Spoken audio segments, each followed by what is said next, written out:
Meanwhile, over in India, interest in Bitcoin has been surging and enthusiasts are demanding more clarity about the government's position on this currency, especially after the central bank warned about the dangers of dabbling in it. Madiha Mujawa has more. Soon after the RBI warned about the risks related with Bitcoins, a number of operators closed shop. And a substantial number of Bitcoin users in India started selling the digital currency, worried about its uncertain prospect.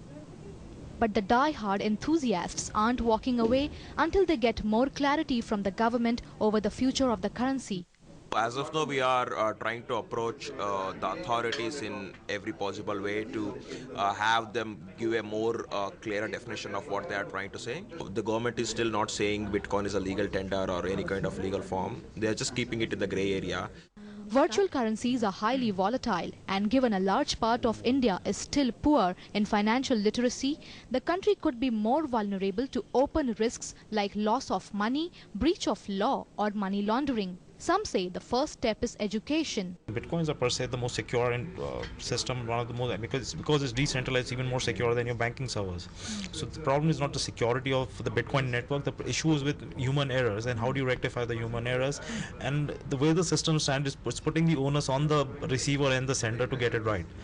Legal experts say there are no issues with the legitimacy of the Bitcoin system, but they warn the uninitiated should steer clear of this asset class. So we clearly tell people that don't get involved in Bitcoins unless you understand what you are doing, unless you understand what the Bitcoin is, what are the risks associated with that. But it is a legitimate product, and therefore, it is not illegal. India forms only 1% of the 12 million bitcoins circulated in the globe so far. Though the regulators around the world are concerned over the governance of bitcoins, the digital product has picked up very fast in the internet business. So the experts and traders in India want the government to quickly recognize the instrument to stay in pace with other countries if bitcoins become a globally accepted product. Madiha Mujawar, Channel News Asia, Mumbai.